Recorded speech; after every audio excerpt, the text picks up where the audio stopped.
Sorry, I was eating dinner. Oh, let's see. There's only. Oops. See, I told you. Proof is in the debris. Oh, see, I haven't had time to have makeup get to me. Uh, Thank you, Gold Panner. You beat the question. Oh, been a bit of a long day. Been up and at it since 7. Uh, it was an interesting day. It was a very pretty day. Um, and uh, not too stressful. So, first of all, for those of you who don't know, uh, I have been in the hospital 3 days last week with a kidney infection, and wasn't horribly uncomfortable. Thank goodness. Sometimes these things are, but it's been a lot of sweats and chills and stuff like that. And so it's been less than ideal. However, I do appear to be on the mend and just taking antibiotics. Let's see, what is it now? So, okay, so I've got about the end of your report. I'm supposed to take that antibiotic again, little one. Yeah. Uh, Fine with me, John. Um, but while I was in the hospital, hi, Jaron. A gentleman named Gene from Bozeman called. He's one of our viewers, and he said that he thought someone had staked my claim, overstaked one of my claims. Now, this was a different claim than the one earlier. So, hey, John, um, I had to wait till I got home yesterday to check it out. And I looked, and by golly, he's got a claim. It's basically the same property as our claim, but he staked it in a somewhat different manner. For sale for $20,000. And looking at the website, there's multiple claims for sale. It's all very professionally done, etc. However, the staking has some issues on it. And I'm not sure if it's exactly who's in charge of the staking bit, but it's kind of important when you're staking a claim to actually follow the law, among other things. I mean, first of all, our claim would have to be invalid for his discovery stake to matter at all, since it is on our claim. Now, you can stake a claim that overlaps another existing claim. For example, if you had claim A here, this is kind of the situation. Claim A here, and then somebody else stakes claim B here on the same structure, then in general, if this was open ground, then he would have his claim up to this line here. The negative to that is if his discovery stake is on your claim, which it is, because the interesting part of the property is right there. There's a drainage here, like this. And so my thought was this structure runs in this direction. You notice we both staked it in the same thing. And so my assumption was if it had showed up at the bottom here or on the other side. There'd be some workings, which there weren't. So I presumed it was going to go this way. So I went back here a decent distance and then took everything out that farther direction. It was more demanding to actually hike and stake.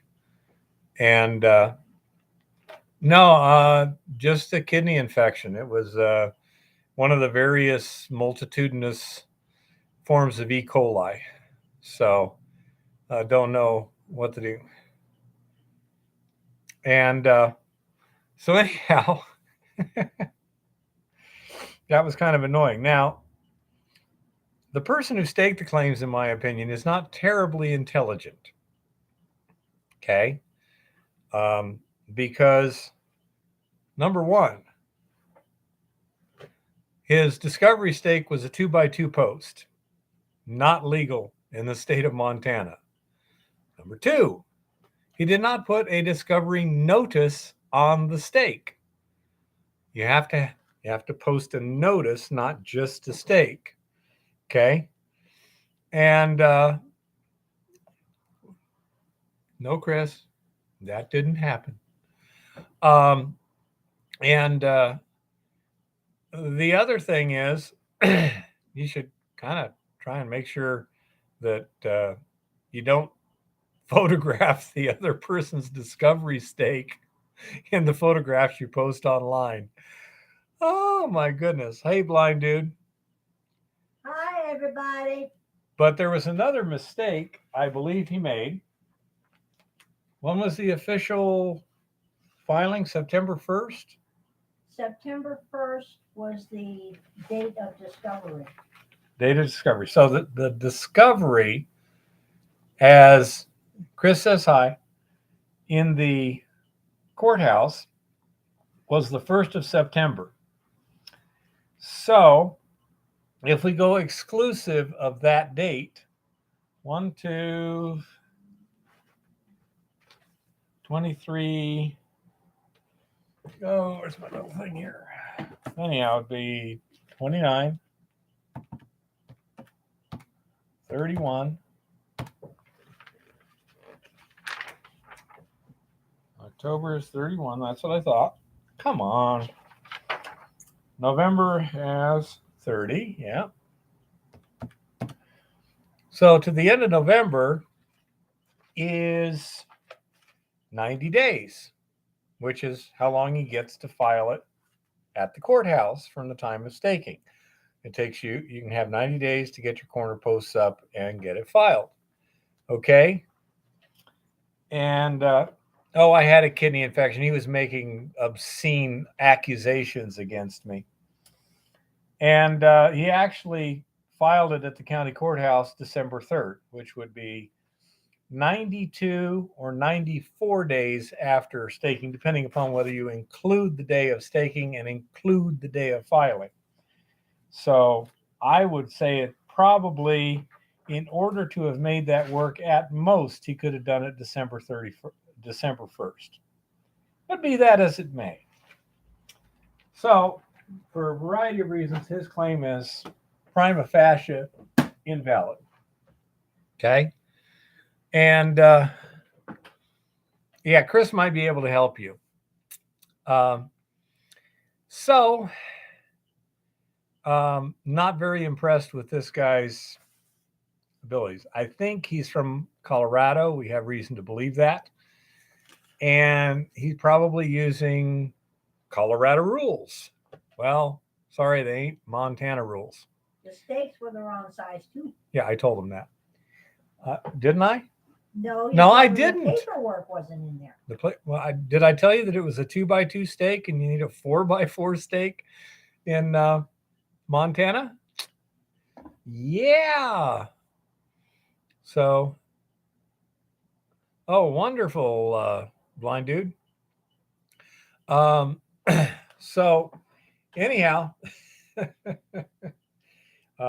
looks like we're safe from that. However, this was in a fairly busy area I'm going to just say it.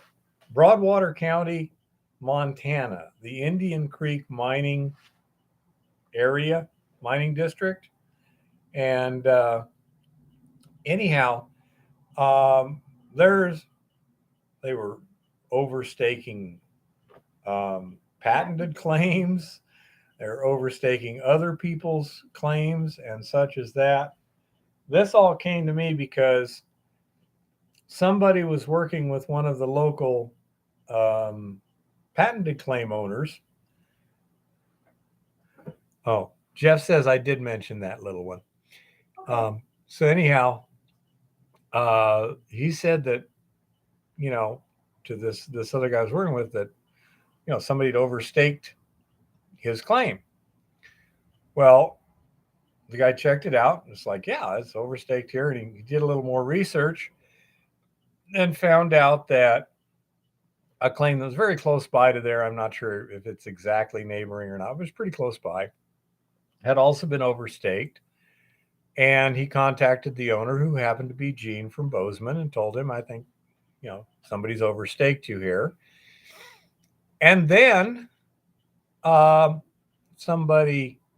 Gene called me. So I know that when we called BLM today to ask them some technical questions, the lady there said this was the third complaint today about the situation. So another thing, if you're going to illegally overstake people, it's probably not a good idea to do it in a busy mining district with a bunch of different claim owners, all of which are going to get pissed off at you. Okay? So, anyhow, this is a bit of a cluster flop, and we will have to deal with it also, although I don't foresee any problems. The only potential question is, when we called BLM, we said, well, you know, don't you? And the lady at BLM said, and I love this one, we don't get involved. It's like, so exactly why are you involved? I mean, we're filing paperwork with you. We pay you fees. If we don't do this, the claim is invalidated. So are you not kind of by definition involved? Well, of course they aren't. But anyhow, but she said it. The other guy had a technical question about filing different paperwork at the county versus the BLM versus the whatever. And so she basically said she's not the mining claims examiner. Okay. She's level below that.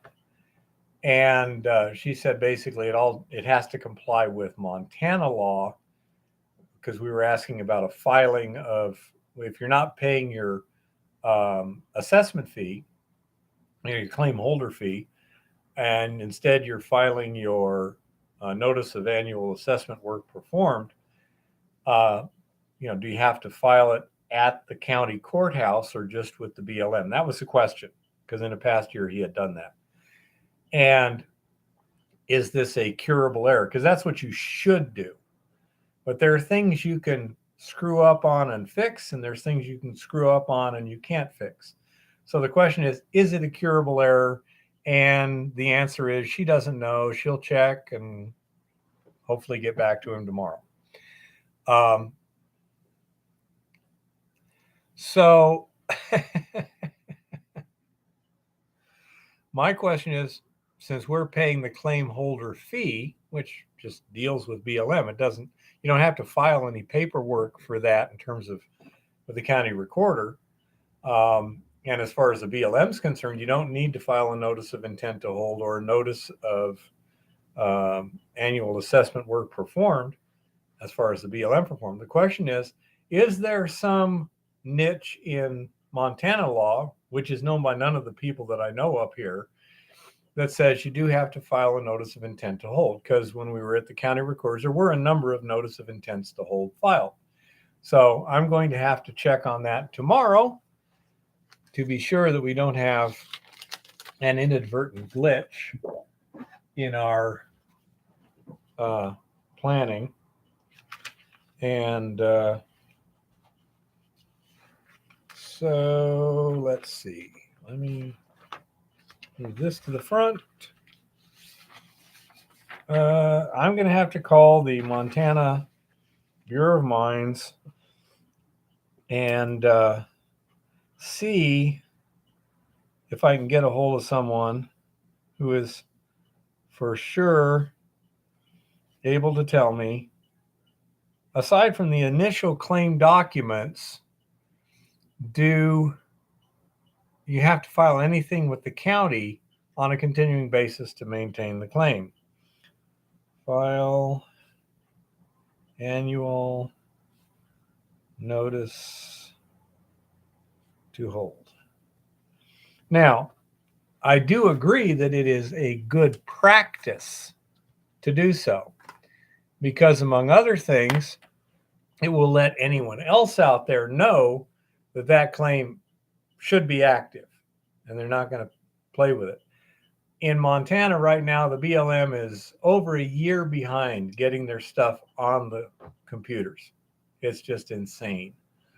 So if somebody does a BLM data search looking for that claim update, they're not going to find it. You know, it's not going to be there. And so they may assume that it has been rendered inactive because the last paperwork filed is such and such, and wow, that was over, last thing filed. But I don't know exactly how this is for sure, but I'm going to find out for sure and let you know. I couldn't find any reference anywhere at any time in any of the procedures, etc., that says you have to file a notice of intent to hold or anything else with the county recorder if you pay the annual claim holding fee. And for anyone that doesn't mean it's necessarily correct. What? For anyone checking the BLM website, now that it has been proven to be manifestly inaccurate, just go by whatever the last thing says for the moment. So if the last thing you see on a claim says it's active, don't go after it. Well, again, this is a very good question. If you do like Jim does, for example, and he files his annual BLM paperwork at the county recorder's office, and he has been doing that for a separate reason. He therefore creates a separate paper trail. If BLM loses the records or if he loses his records or whatever, he's got another set of records there. Your county recorder will always be more up to date. So anyhow, that's the situation there. The description of the claim, in my view, was inaccurate in some ways. And these people seem to be trying to duplicate, in many ways, a certain other business out there that makes a business selling claims on the internet, and seems to be about as trustworthy, in my opinion. Not sure if I should name names. We'll probably be talking to a lawyer this week anyhow. I'll ask him or her. I have no idea. But yeah, it's just ridiculous. This organization is going to cause a lot of problems. So if you have a claim near Indian Creek, Broadwater County, you might want to check to see if that same name isn't on the county recorder's list of filings that these people have put in there. And if you're in any part of Montana, I would check, because this guy may have also staked some in Jefferson. We don't know. Let's see. That's going to be hard for you to do if you don't know the name of these people. But if anyone does, let me know. I'm planning on making a video kind of about this situation after I've checked a few more legal, details. If I might just say, This is reason number 17,208 that you should always check your claim stakes and all your paperwork yearly. And it doesn't hurt to swing by your county recorder's office and check and see if anybody's overstaked you. Because the only way you know if you've been overstaked is if you see their stakes or you see their paperwork. Oh, that was about a third of what this guy wanted for our claim. I said it was one of the largest producers. Now, for a large producer, that 50 or 100 ton tailings pile is pretty impressive. It must have been really, really rich. Let me see just a second if I. Oh, come on. Oh, I hate this stupid filing cabinet. Let's see if we have. Yeah, no, there we go. I'm trying to see exactly what this is Montana M, by the way, for all of you that might be interested. You can look in the past records and see. Come on, let's just pull that up out of there a little bit. There we go. Now, I'm sure I wrote a report on that to the claim holder. See if it's here on the estimated tons.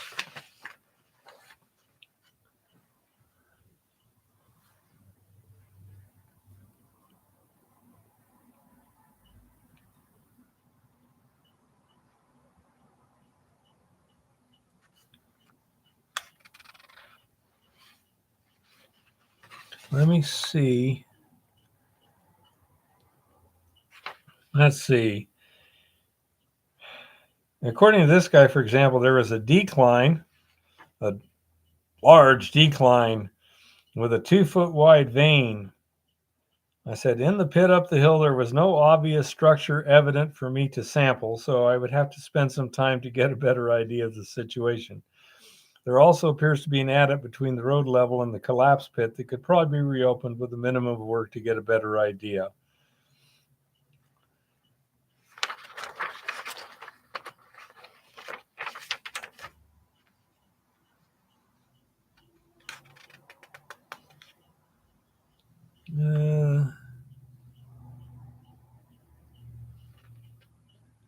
Let's see.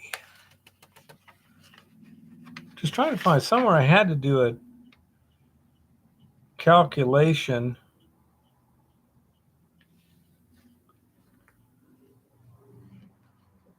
That's what I thought it was. Okay, so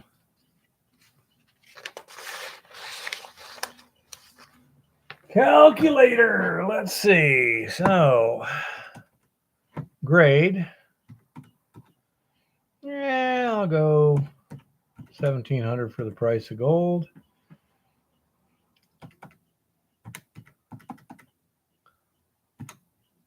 Divided by 170.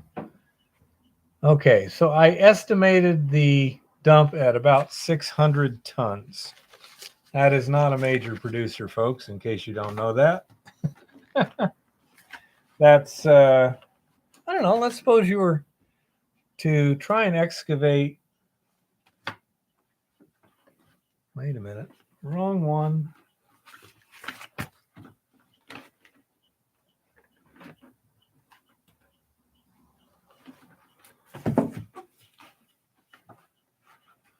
What the heck is going on here?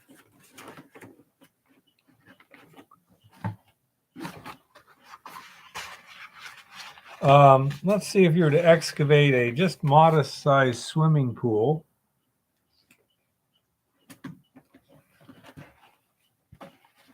Let us say,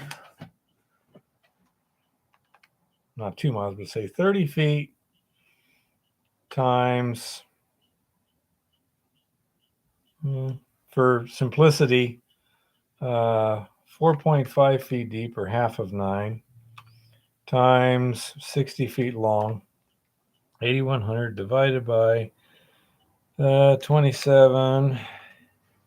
300 cubic yards.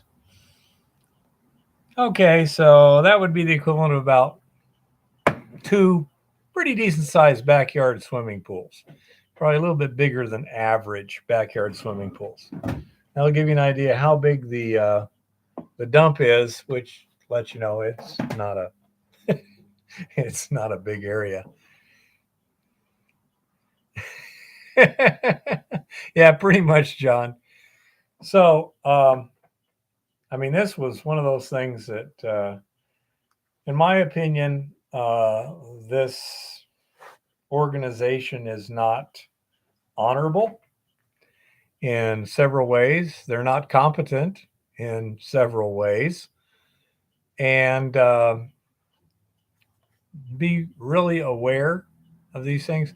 By the way, if you are a watcher of this show, of this channel, and you do have something like that, and you would like me to take a quick look at an advertisement for a claim or something, feel free to ask me. If I've got time, I'll be happy to look it over. And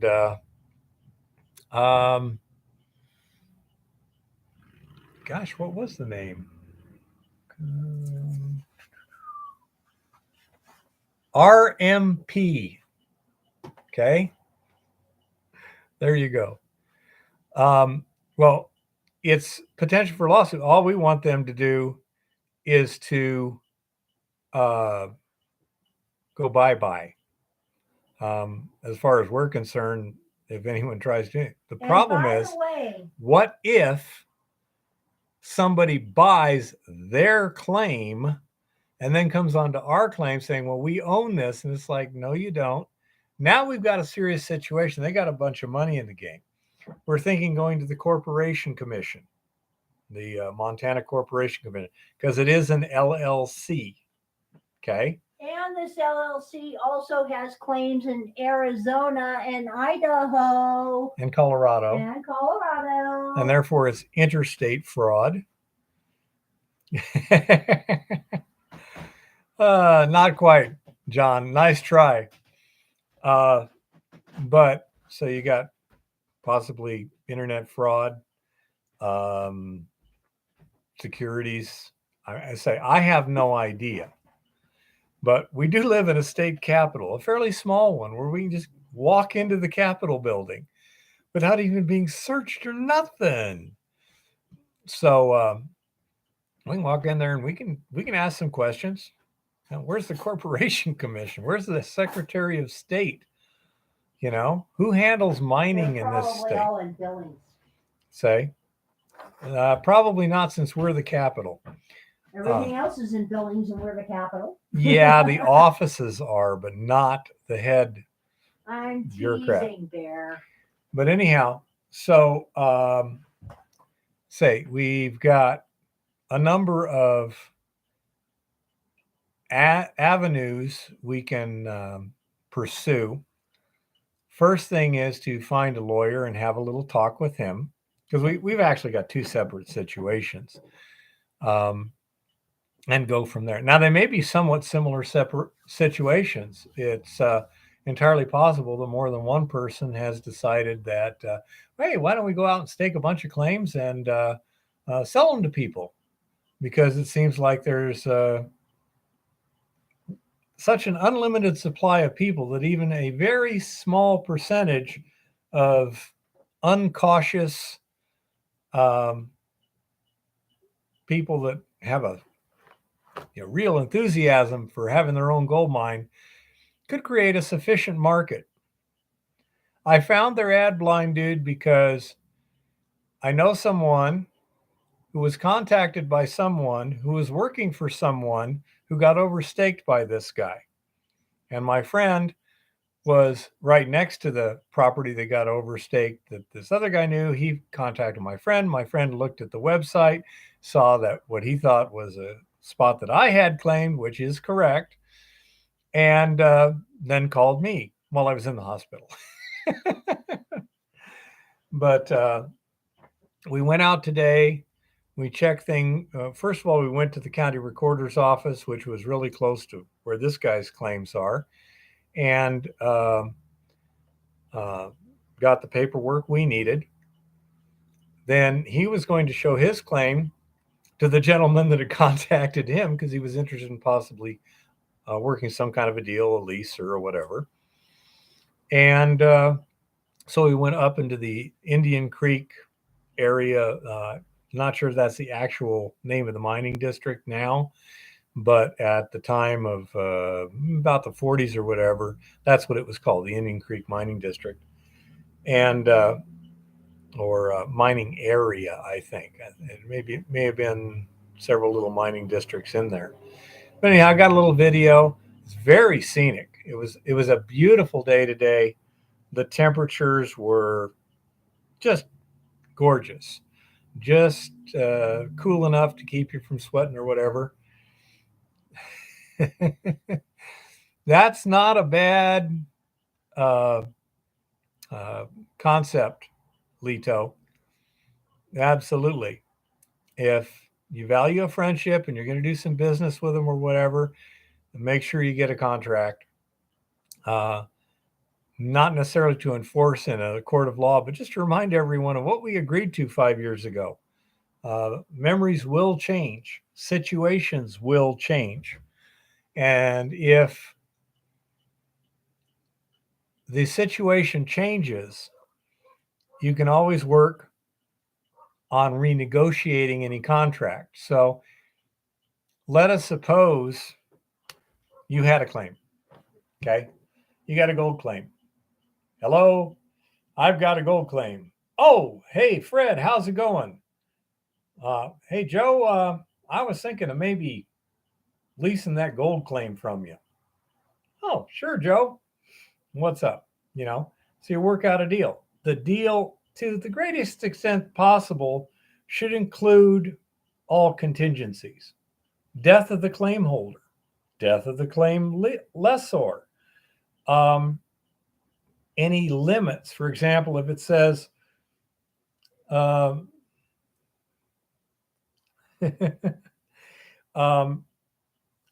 if I'm going to be getting, I'm going to pay you, let's say 30% of what I get. I'm going to go out there. I'm going to, prospect in the your creek. Okay. Well, what does prospecting consist of? That should be defined. Is he just using hand tools? How much dirt can he move? Does he have to fill his excavations back in within a certain time period, or not allow them to get beyond a certain amount, or whatever? All this should be specified in the contract. Because if he's agreed to prospect on your claim for 30% of the gross, and you assumed he's going to be using a pick and shovel and filling the holes in every day, and what he's doing is he's using his mini excavator, and it may be legal in your state. Let us say it was legal in your state, and just stacking the stuff on the side, just waiting for a good flood to wash it all down again, then you are going to have a problem, okay? Because you're going to find out, what are you using a backhoe for? Well, to dig the dirt. Well, that's not prospecting. Well, yes, it is. Where is it in the contract? It's not defined. There you got a problem. Who's responsible if the proper rules are in? Hey, you need a permit for that. Oh, really? I didn't know. Then the regulators show up, which is why you're there in the first place, because they drag your ass out with a citation. And you're like, who's going to pay for this? Well, I guess you are, Hey, Reg. Again, should be covered. It's not going to be this much text. Okay. It's going to be a little bit longer at a minimum. What happens if he finds a 50,000 ounce pocket sitting there in the bedrock? There's this giant pothole that nobody ever saw. It's been collecting gold for 6.3 million years. You might not want to pay 30% of that. You might want more than 30% of that. Guess what? You haven't agreed on it. Everything's now in limbo. Or he finds a pile of 5 carat sapphires Yeah. and they're not covered. Suppose he's taking sapphires out without telling you. Things like this. So make sure the agreement covers all the contingencies you can think of. Talk to somebody who's an expert, like, say, Jim, when it comes to the both mining in Montana and also placer mining, or someone like me when it comes to hard rock mining or rock butcher or whatever, and get at least some ideas at a minimum. It's, of course, best to consult a mining lawyer, but everyone knows they usually don't do that for free.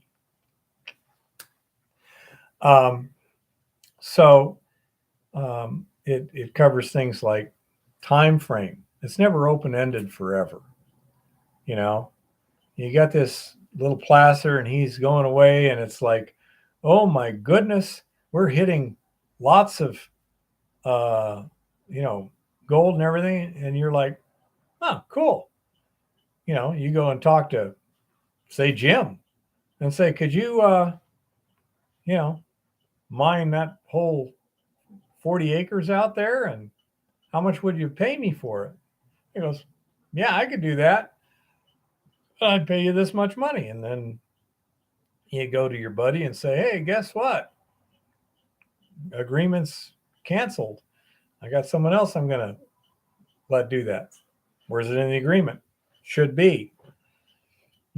Things like can be canceled upon so much notice by both people. Who's responsible for cleaning up any messes? What happens if it expands or contracts or whatever well beyond expectations? What happens if people die? These things happen. What happens if they become impossible to deal with? Say Fred has a stroke and now he's a total asshole. Okay. These are the sort of things that should be in a good, well-formulated agreement. And when it comes to these internet selling claim websites and stuff like that, haven't run into one yet that I trust. I've run into several that I know I hold in extremely low esteem at best. I think they're just out there to cheat people. Okay. Yeah, exactly. Smoking. Yeah, you're sitting there digging away, having a good old time, and then all of a sudden you hit that giant pocket of mercury that's been sitting there forever, and it goes washing downstream. And even though, of course, it can only go a short distance, then they say, well, you contaminated it for 12.6 miles downstream, and the cleanup's going to be $126 billion. Who's responsible?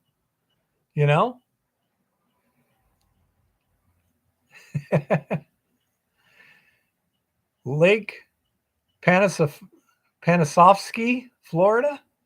Did I get that right, Lito? Panisovsky? You may not know either, for all we know. Good. Doesn't really sound a whole lot like a Okalala name or anything like that. Probably named after Fred Panisovsky.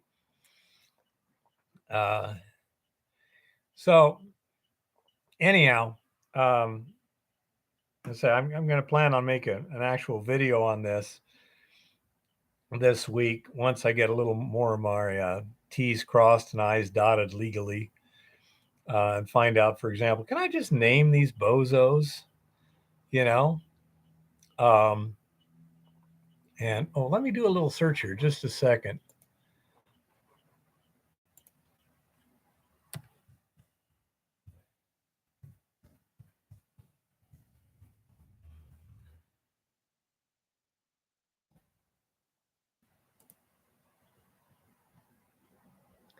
Well,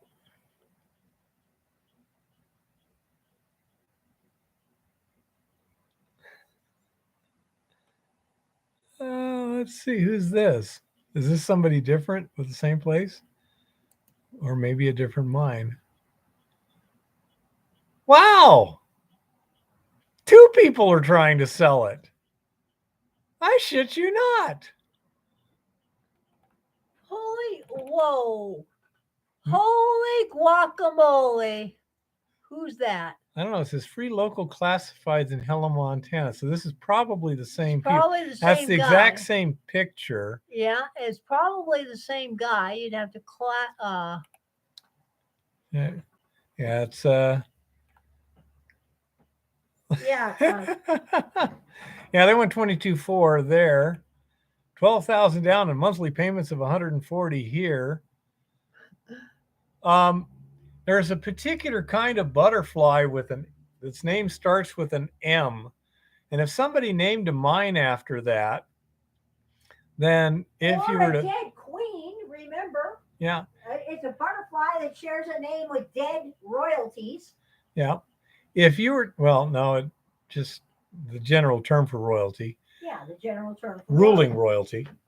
And just search that. If you see for Montana, an old dilapidated cabin with a nice scenery in the background, it might give you some hints. You might also check our past videos for. Have I found any gold? Oh, we found some gold. We've produced some gold. We got a lot more gold in resin than we've got gold in metal right at the moment. That's because that's not the priority with winter coming up, Lito.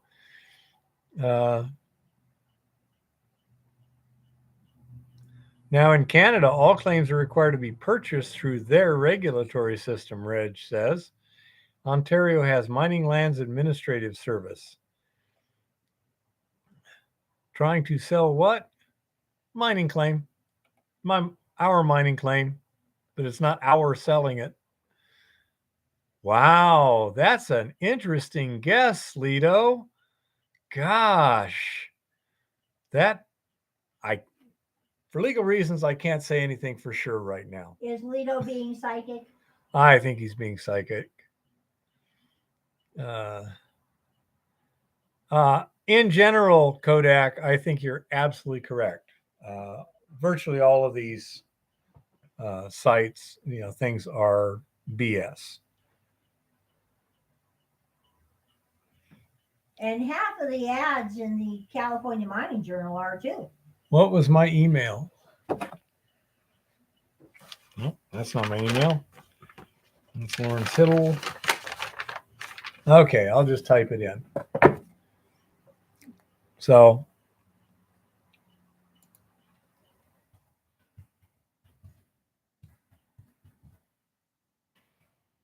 oops.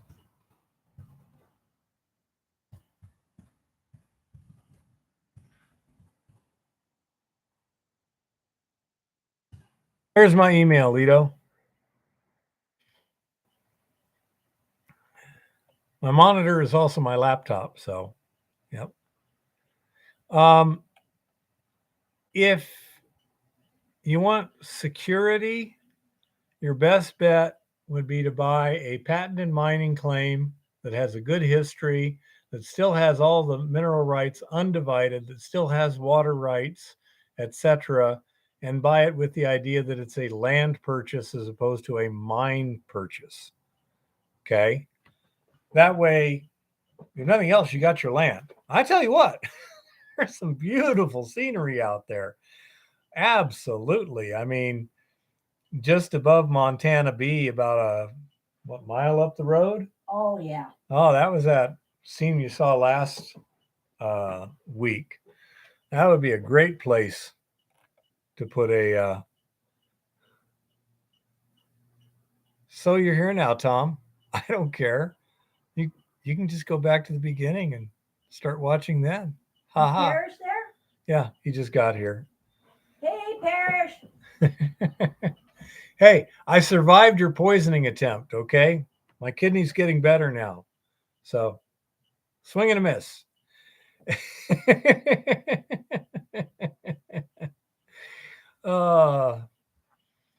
But yeah, I say most of those, all the ones I've run into are not trustworthy in my opinion. Has anyone run into what they think is a trustworthy uh, listing of any kind of mining claims? I mean, I'm just, uh, Reg said government authorized sites here in Canada.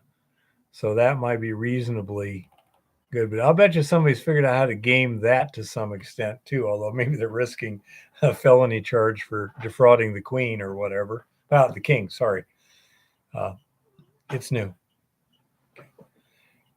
Anyhow, so yeah, that was a fun.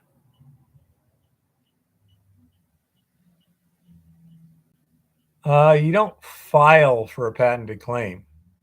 Oh, you mean to try and create a new patented claim from an old mine? Forget it. They're just not doing it.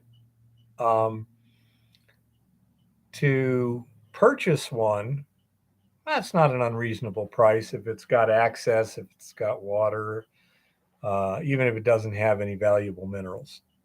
But it's got a good location. It's up in the forest, beautiful view, this, that, and the other. It's 20 acres, up in the pines, nice view, etc. That's not an unreasonable number. Okay, let me see what photos I've just been sent here. Oh,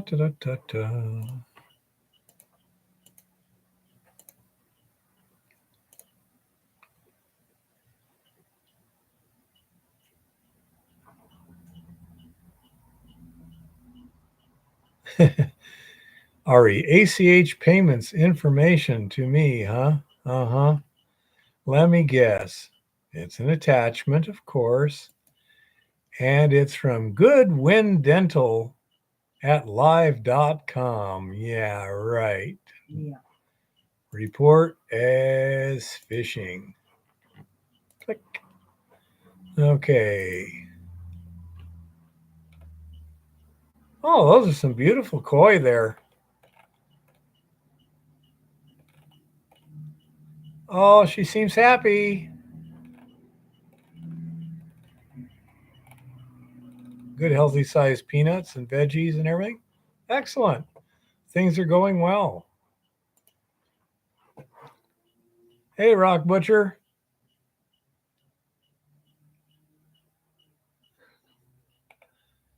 Uh,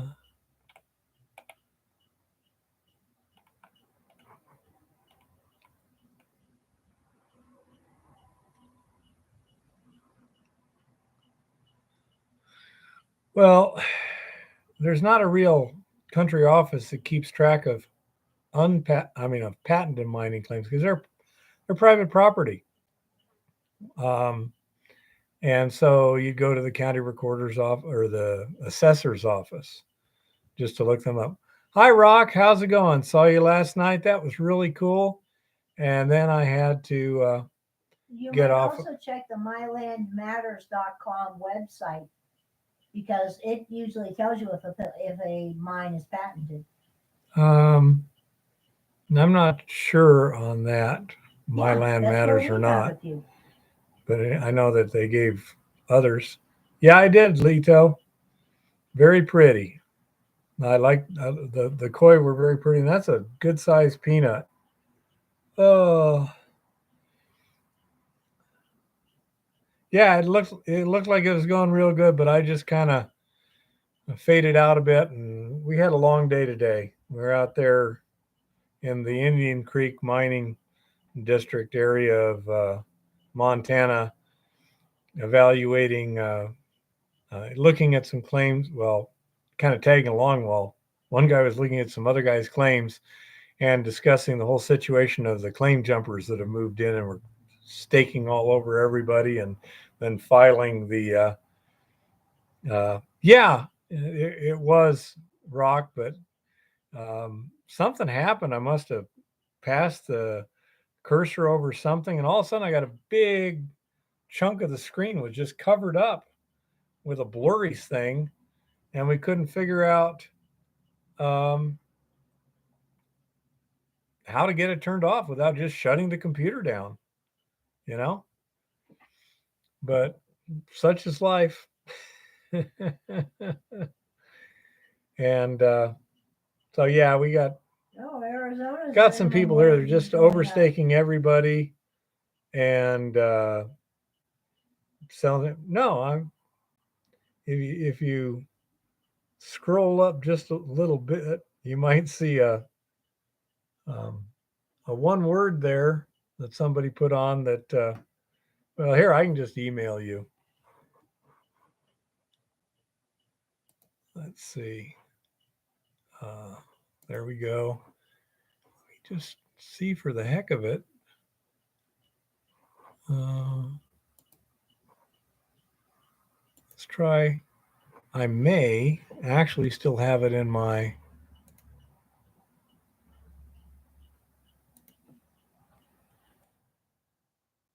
Oh.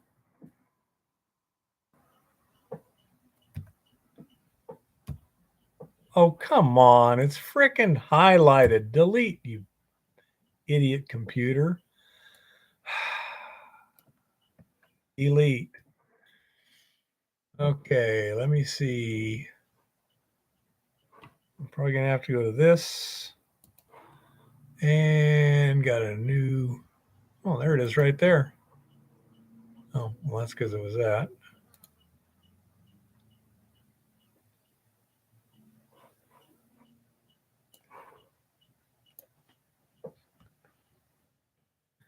And then go back to email.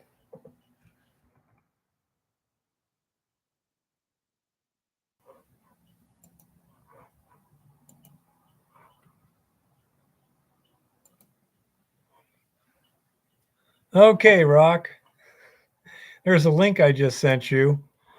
That's actually our claim. Somebody else is trying to sell. I really like if you go down to the grid of pictures, a little lower on the listing, third line down, center picture, you will see a pretty good picture of our discovery stake. It's amazing. You know?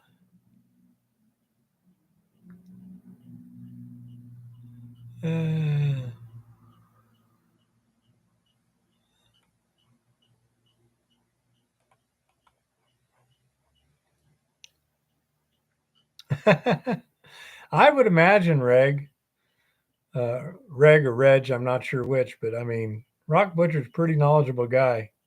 I wish I'd had you today, Rock, because we were looking at some claims. These were mainly polymetallic sort of claims. And let's see. Yeah, it's got some rocks in it. Pretty sure. No, it doesn't. Where'd the rocks go, damn it? I had rocks in here. Oh, there's one.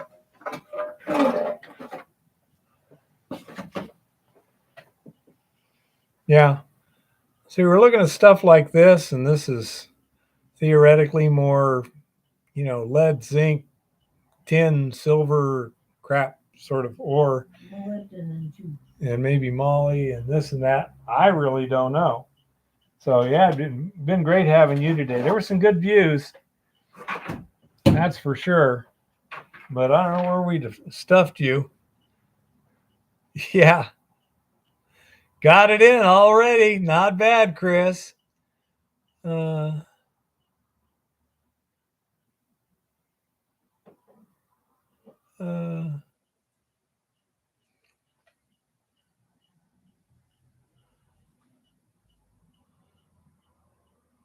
He's up in Ontario. Shaggy.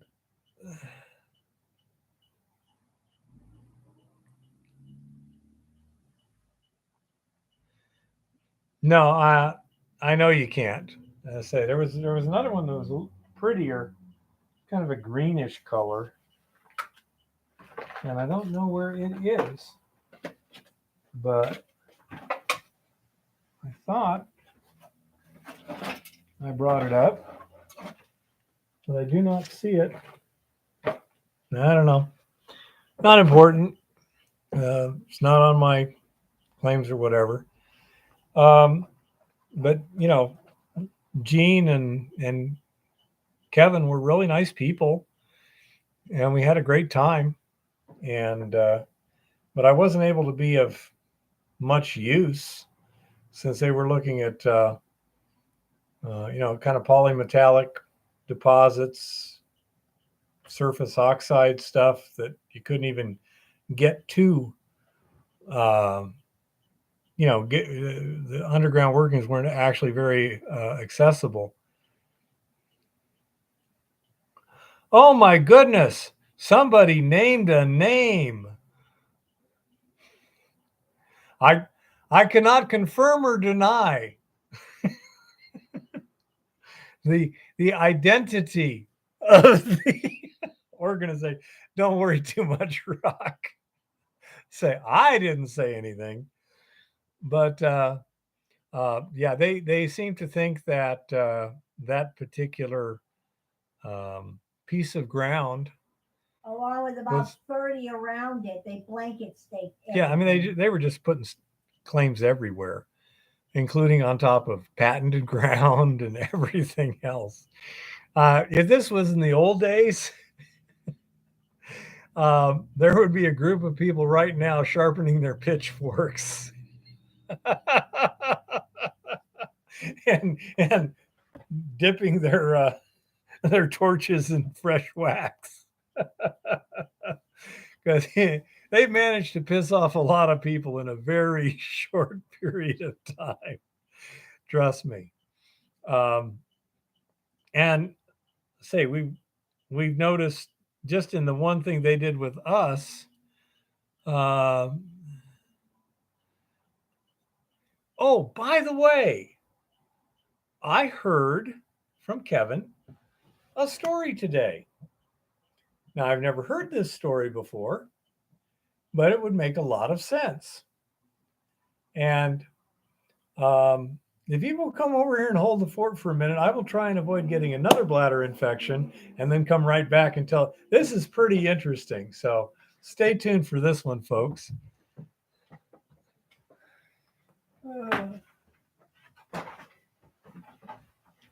Howdy, howdy, everybody. Well, it's been an interesting day. Today, I learned that just as the IRS gets massive amounts of money from American citizens and does absolutely nothing, the BLM gets massive amount of money from us and does absolutely nothing. Not that this surprises me. Hi, Chris. Hi, Rock Butcher. Lido, this current scammer we have in our area is a crypto miner. He mines people's wallets. That's what it is. He's a wallet miner. And I, for one, am very annoyed. We believe he is. It is quite possible he is a wallet miner. I would say it's a little bit difficult to accidentally overstake an entire quarter section of claims, practically half a township, without realizing that some of them were patented even. Yeah, Jeff, that was quite the write-up. I would love to see the mine that he actually did that write-up on, because I can tell you from having seen the mine he's advertising, the write-up is almost, but not entirely, unlike the mine he's advertising, the mine that actually exists there. It's quite startling, really. It's just something else. Yeah. I mean, the whole thing is something else. And I do find it interesting. Now, this yo-yo that accidentally overstaked our other claim in the other mountains, right next door to the one we're working on, and accidentally attached his paperwork to our discovery monument while leaving our discovery paperwork there, and accidentally defaced and threw away one of our stakes and left the hole in the ground of the stake on the premises, I would almost but not quite be willing to assert that they might be stupid enough not to realize that it's a mining claim. But I do have my doubts when you've got somebody that has staked 30 claims in a solid blanket that cover patented areas as well. So, No, it's not a solid blanket. They got too many different places.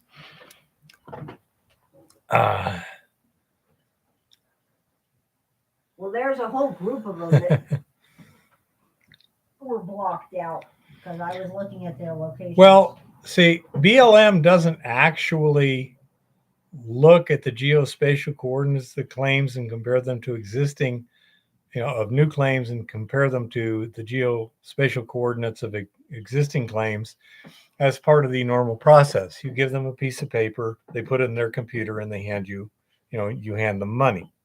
Okay. That's what Eva says. They don't do anything.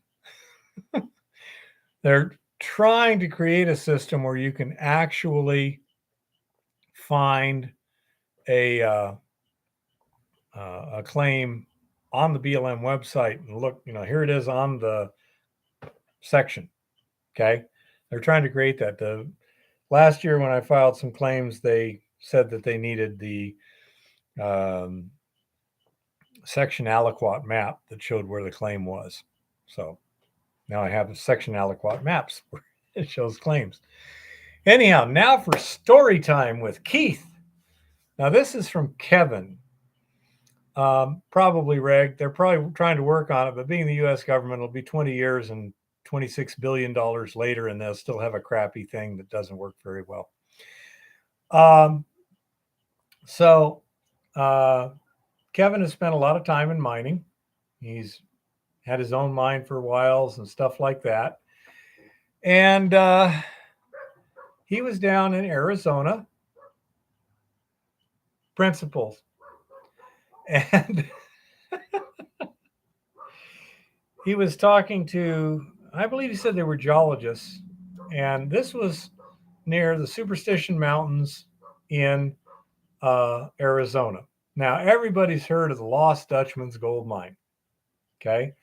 And Lost Dutchman's gold mine was supposedly in the Superstition Mountains, but nobody could ever find it. And this guy walks into the bar and he's got a bunch of gold and he, sells it and everyone's like, where'd you get it? From the, and he gives this description of the claim, etc. Now,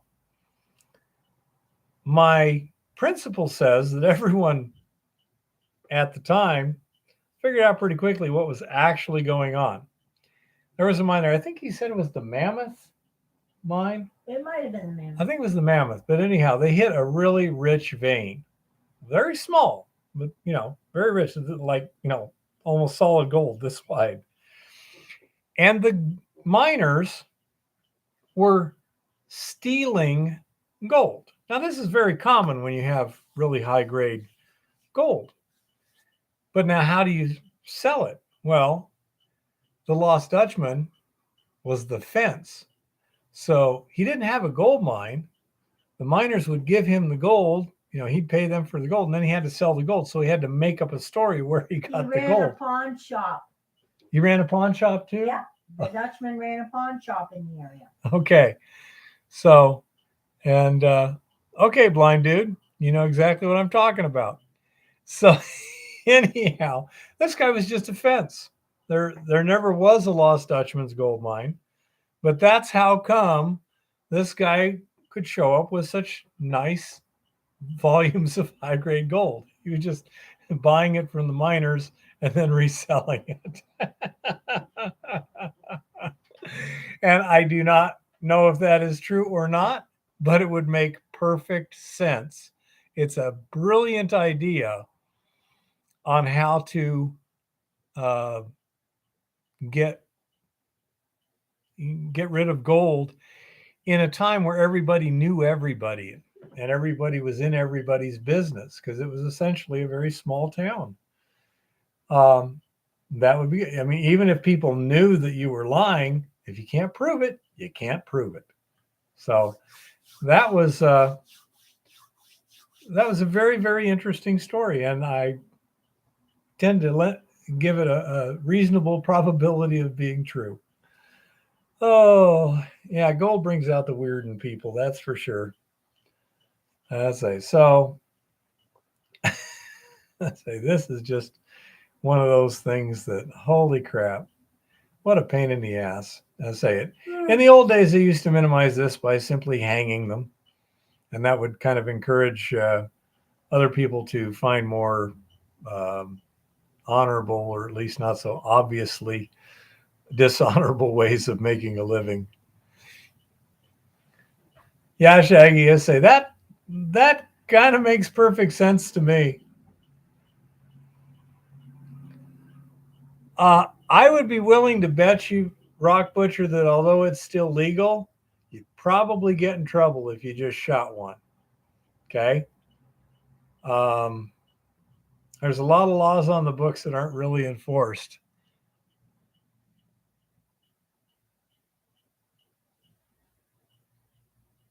Man, I know some guys in a different mine that found a spot in the leach circuit. You know, as a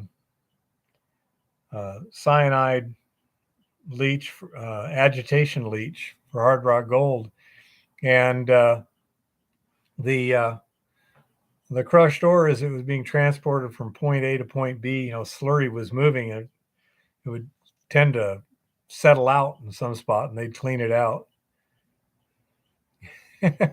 Yeah, Rock, that's my thought. It's like, oh, well, you were perfectly legal to shoot them. However, you violated the gun safety rule 26C, and the Crown will therefore put you in jail for 37 years for violating the gun safety law, not for shooting the guy, because you're perfectly legal to shoot that.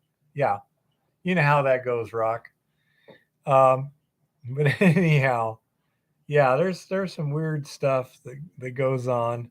My brother talked to a guy who said, yeah, it's probably 40, 50 years ago in Sonora, Mexico.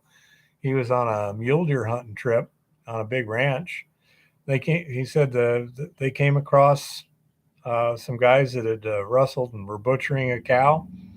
Said the ranch hands just strung them up right there, just left them hanging.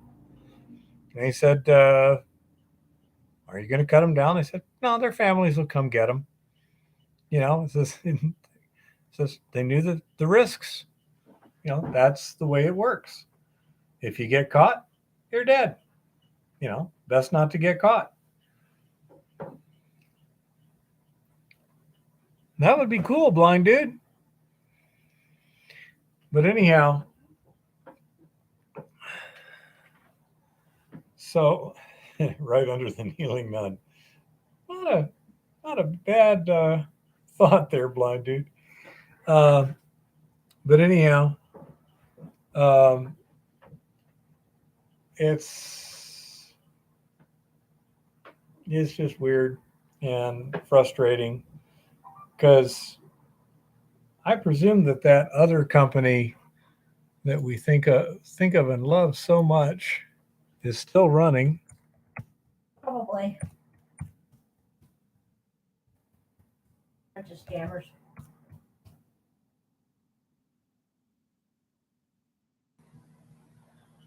Website's still up. Yeah. So anyhow, it does appear that this particular company has had their incorporation suspended in Colorado, and a similarly named LLC has recently opened in Montana.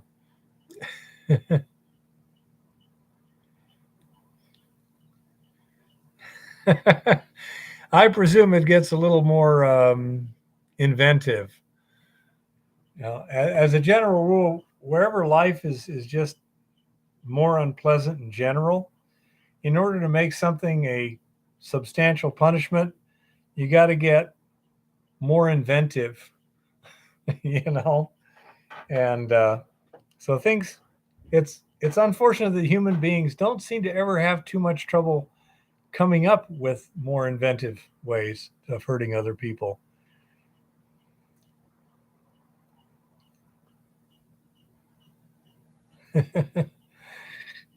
Yeah, I say I kind of imagine. Oh,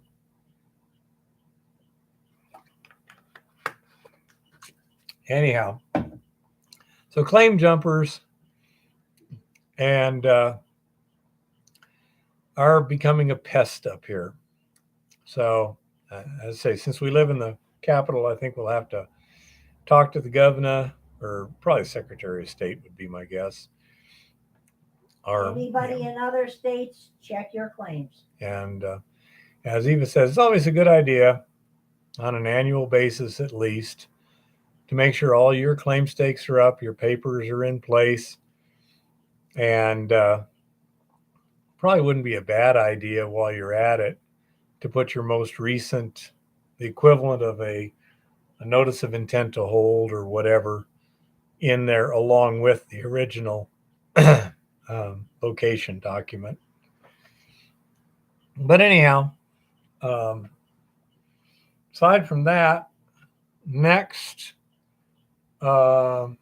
week, my brother should be here, and we're going to pal around a bit, and we're going to change a load of ore in the tank at the mill.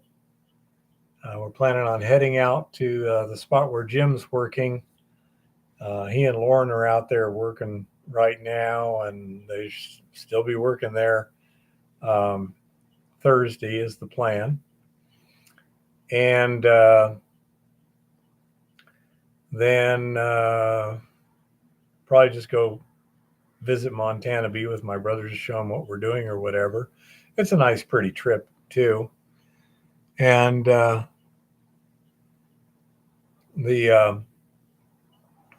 we'll probably do some fishing and stuff. So not sure exactly how much mining I'll get done next week. I say I'll try and get a video on claim jumping next week. I took a little video today. It was very pretty. So I'll make just a little video on what we were doing today. We put a discovery stake on a place where Gene was interested for a while. And then went and he was talking with Kevin about his claims over there to, see it. Kevin seemed quite interested in doing something with it. So hopefully it was beneficial in other ways. But I'm not planning on doing a lot of mining this week, which is good because I'm still recovering. I'm feeling okay right now. But does it feel warm in here to you, little one? Just checking. No, it feels like a good ambient temperature. Yeah, you're under that fan. That's why. Let's see. Man, Gold's in the toilet today. That's 60, 65, 7? What is it? Yeah. The upper 60s. I'll just Gold's open in the door. toilet today. Let some air in. Under 1,700. The claims are not taxed. They are not property in the conventional sense, so they're not subject to property tax. If you have a mineral rights where you have proven reserves, then those reserves can be taxed under the property, because mineral rights are a kind of property, but normally they don't have a value until you've actually done enough exploration to develop a proven reserve. And at least one mine I worked at in the past, they were very careful not to prove up reserves until they had to, in order to keep their taxes to a minimum. They were paying $300,000 a year in property tax. So that gives you an idea. You have to pay fees to file paperwork and such. You also have to either do assessment work, file an affidavit of labor, and have less than 10 claims and file a small minor waiver with the BLM, which I think is a $10 fee, or you have to pay, I don't know, do you know this year, $180 or something per claim fee? Anyone out there know? I think it's 180 or 200. Yeah. It's ridiculous. Yeah. And so you do have to pay a claim holder fee or do assessment work in the United States. But there will be some fees filing the paperwork, if nothing else.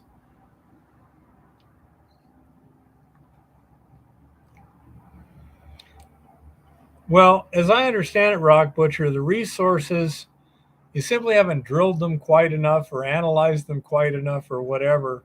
Maybe assayed the samples, enough of the sample. You're only like assaying every other sample or something down the drill hole to where you're pretty confident that you've got that in the ground, but it doesn't tip over into the legal definition of a proven reserve.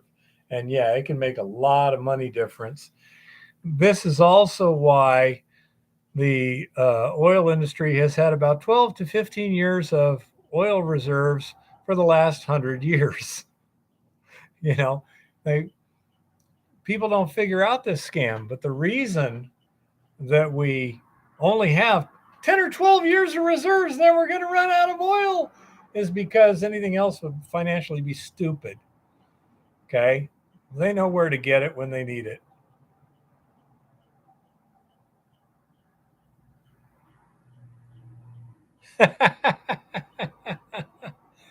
In other words, you mean when the information is made public, huh?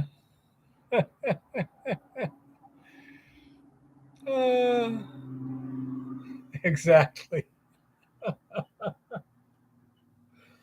It's all games. And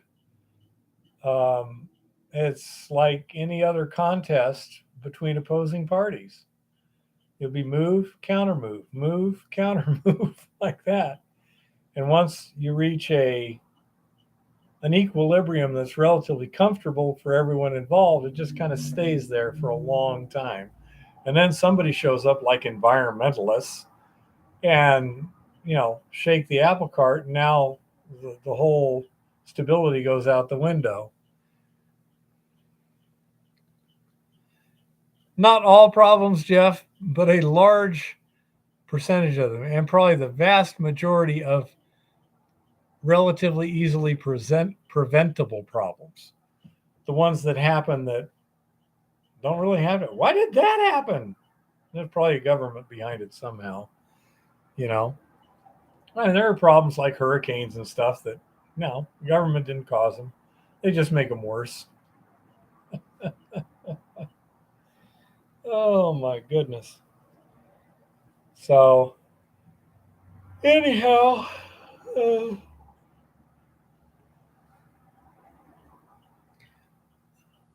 hey Jimmy, nice to see you again. The dissolving the gold from the rock part seems to be going pretty smoothly and reliably. Hi, Ricky. The getting the gold into the ion exchange resin is going smoothly and reliably. The getting the gold out of the resin without large losses is not going smoothly and reliably right now. It turns out that the initial idea of simply ashing the resin and smelting the gold, and yeah, we'll probably lose a couple percent, but it's real simple, was not accurate. And indeed, just baking the wet resin at 300 degrees to get it dry would lose up to half the gold right there. Okay. So there's a number of ways to deal with it potentially. But right now, because winter is coming, we're not worried too much about it. Eva's been working on it. We've been doing some experiments, etc. And we have a number of people around the planet actually that have the same issues to deal with that are also working on it. And I'm pretty comfortable that fairly quickly we will come up with a solution to that problem. I say we can think of others. For example, just, okay, scrub the exhaust. Uh, you know, get the gold out of the exhaust, no losses. You know, but it's not been a priority right now because we've been trying to move ore, refine the mining process. That's one of the possibilities, John. Absolutely. And that's what we're trying to do, Chris, is mine as much ore as we can, process as much ore as we can, as quick as we can, so that um, at the end of the season, we have as much gold in resin as possible. Some of the complications have been me getting sick, other just minor issues, and the ore grade has not gone up as quickly as desired. And overall production, the throughput is not what we were hoping to achieve at this point, but it would have been a lot easier to achieve it. And I mean this literally with with an 8 or a 9 day work week, we could have probably doubled it. But there is no such thing as an 8 or 9 day work week in our calendar. So that's it. I mean, we can work 8 or 9 days in a row, but it's the problem is that we're also integrating with other stuff on the outside, and that we can't do. Yeah. That gives a good scale of the rock there. How much gold is estimated in that, Reg? I mean, not Reg, rock.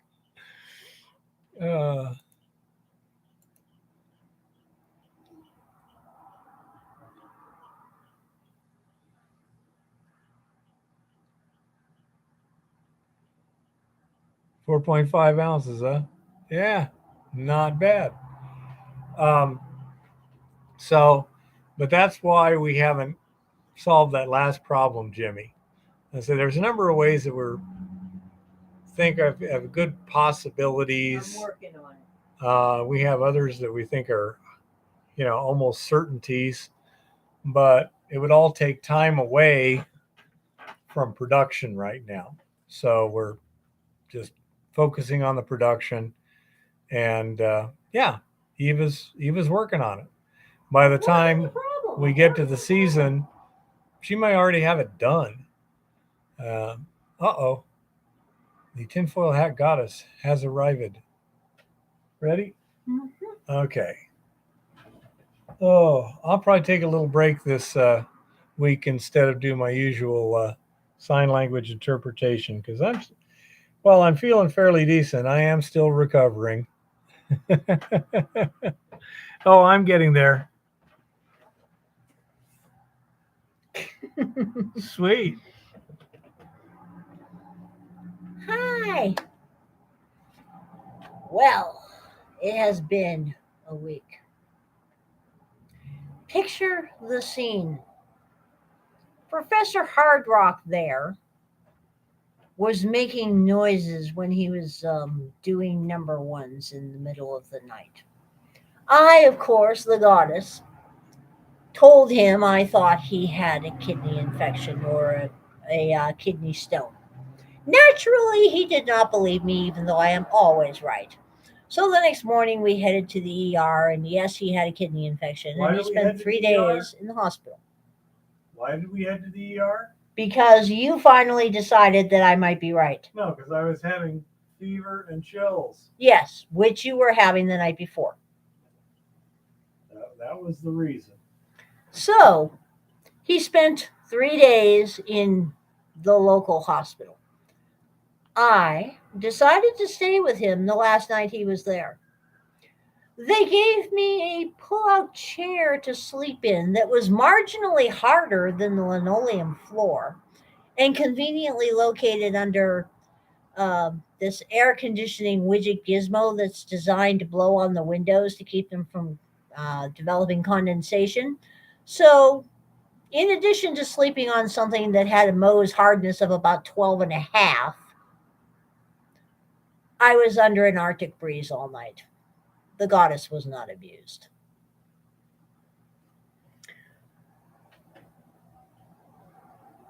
Yeah. I took his temp that night, Kodak, and he was indeed running a fever. But, I mean, it was pretty obvious to me before the fever even started that he had a UTI. I've had them before. And I've had kidney stones. Between the two, I'd rather have the kidney infection than the kidney stones. That's just me. There has not been all that much going on in the mining world, but I'm sure all of you notice that the price of gold at the moment happens to be somewhere down in the basement. It's gone under 1700 an ounce, and silver is holding steady right around 20. So the gold to silver ratio is looking marginally better than usual. Both metals are still on sale, so back up your truck because the sales are not going to last forever. And in random banking news, apparently the B of A thieves that they are um, had some sort of a system down outage that affected a whole hell of a lot of areas today that people only found out about when they went to their bank to get money and discovered the ATMs were turned off and the bank branches were closed, which is another good reason why one should never trust banks. And if you still need a reason in the United States to not trust a bank, Lord Malarkey's administration is now working on some new regulations that will increase the regulatory scope that they have over regional and in-state banks. And as part of this delicious little idea that they have in mind to create what they're calling an emergency cushion of some sort, even though our inflation is landing as soft as a feather, well, if the feather's made of lead, um, they're thinking of having regional banks, credit unions, and in state banks increase the number of uh, loans that they give out and increase the ratio of loans to deposits, making them loan out more money. This plan has a few flaws. I know, you're shocked. How could this plan possibly have flaws when it comes from the greatest administration of all time? Um, Most votes, even a million. Mm-hmm. Yep. Well, I don't know.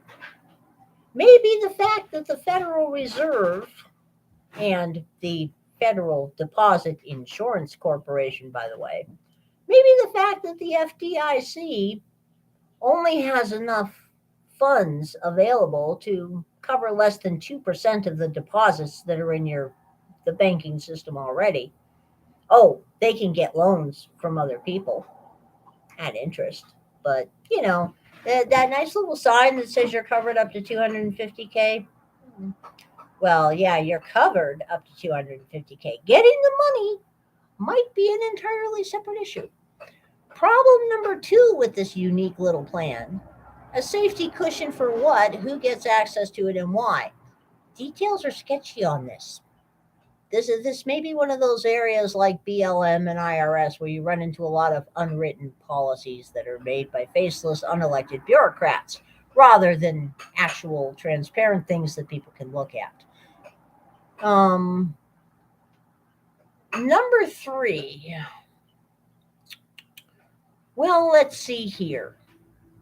If you already are no longer required to keep any cash reserves on hand at all, and simultaneously you're being told that you need to loan out a far larger percentage of money than you actually have, you're going to be hypothecating and rehypothecating your customers' deposits. Now, we all know if we ever read the fine print on our banking statements and on the big pile of papers you fill out when you get an account, that once you put the money in the bank, it's not yours anymore anyway. They are allowed to invest it and do whatever the heck they want with it. But it's looking like they may be asked to invest more of it than they actually have. You know, the goddess finds it fascinating that the government's idea of money is that more of it just appears out of thin air. The goddess wishes that would happen with her silver. For some reason, it doesn't. Go figure.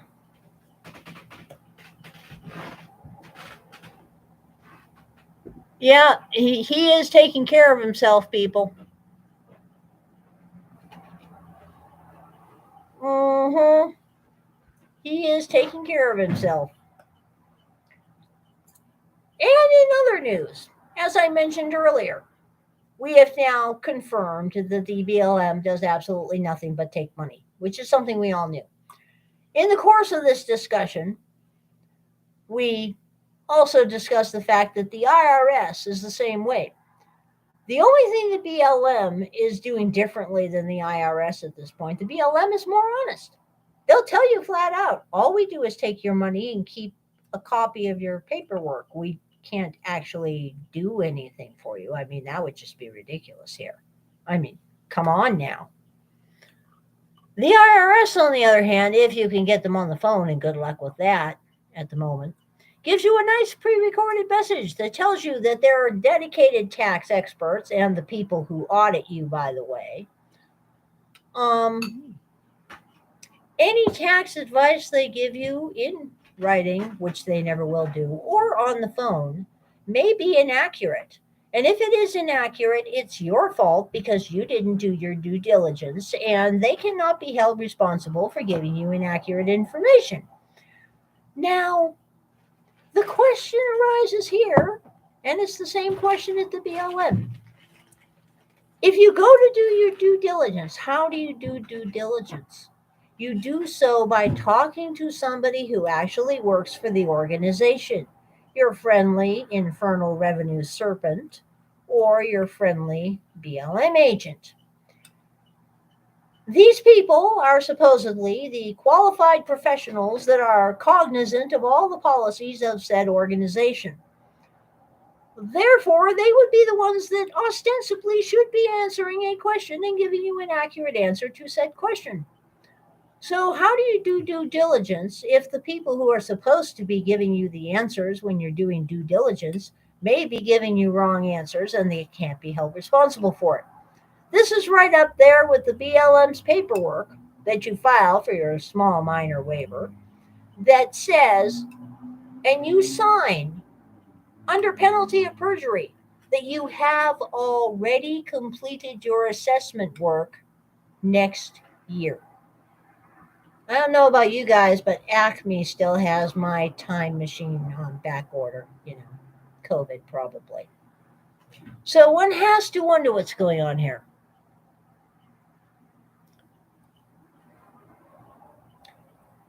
There is not much that can be discussed on YouTube going on, but I must congratulate our Canadian viewers. I saw that amazing video of your prime minister so casually dressed in that gorgeous sort of funny colored red t-shirt singing Bohemian Rhapsody with a piano bar dude. Really cool. It really was. I mean, I will say I found his hand gestures and body language a little dramatic for the song. But yes, your prime minister is interesting. That's about all we can say about old socks here. Copper price to regain March peaks in 2027. Really now? Copper prices have been hovering either side of $3.50 a pound, $7,700 a ton, for the better part of 2 months. Down 21% since the start of the year and nowhere near record highs touched in early March. Probably a piece of one of my scrubbies cleaning the bowl. Okay. Slow global growth and a strong dollar, which makes copper more expensive in the rest of the world, have undercut the bull case based on historically low inventories and robust longer term demand fundamentals. A new report by Fitch Solutions cuts the research firm's 2023 price forecast for the next year by double digits to $8,400, down from a previous projection of $9,580 for the year. Fitch expects a small surplus on the copper market for this year, but from 2023 expects growing deficits peaking at some 9 million tons by the end of the decade. Really? As demand accelerates, mainly driven by consumption related to the green transition. So if you are looking at mining claims, you might start considering polymetallics there. Fitch says a significant pipeline of new projects, which will bring additional copper to the market, particularly in Chile, Peru, Australia, and Canada, and also expects a number of the key supply issues in Latin America to ease in the coming years. Wow, they are such cockeyed optimists. From around 2026, however, these improvements in supplies will be increasingly outpaced by demand growth from the global transition to a green economy. Fitch sees steady improvement to copper prices over the next 5 years, with the metal returning to its March peaks above 10,000 in 2027 and 11,500 in 2031 as long-term structural deficit emerges. Well, that sounds very hopeful. Fitch points to a number of risk factors that could darken this rosy long-term forecast, however, including further strengthening of the dollar if U.S. monetary policy tightening accelerates, further regulation by the Chinese government to reduce commodity prices, a more stable resolution to some of the industrial tensions in Latin America, and faster than expected uptake in copper recycling. Well, we're not even going to touch on that whole concept of strengthening U.S. dollars, okay? The goddess has completely given up on that particular level of doublespeak. Too much of it around. Relative strengthening. Silver shows impressive relative strength. Yes, it does. The fact that it's moving better than gold at the moment is rather astonishing. But then again, let's see if we can get this article to load properly. Stupid thing.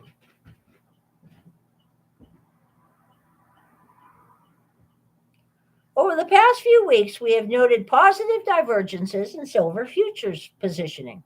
The smart money commercial traders increased their long positions as silver prices hit new lows for the year to start the month. Since then, the silver market has managed to rally up as high as $20 an ounce, even as stocks, bonds, and most commodities have drifted lower. We're also seeing relative strength in silver versus gold prices. The chart shows silver diverging positively in this month's trading, holding up especially well last week, even as gold market broke below 1,700 an ounce. Silver's recent outperformance is good news for the precious metal bulls. In bear markets, silver tends to amplify gold's declines on the downside. But the fact silver isn't confirming gold's latest breakdown suggests underlying bullishness for the metals complex. If silver prices can continue to rally and break above the $20 level decisively, gold prices should soon follow silver's path higher. It's interesting to note that while this is going on, the paper silver market is getting odder than usual, as is the paper gold market. There's been a systematic attempt to short squeeze, and a lot of manipulated small cap silver mines and gold mines are having their stocks squeezed at the moment.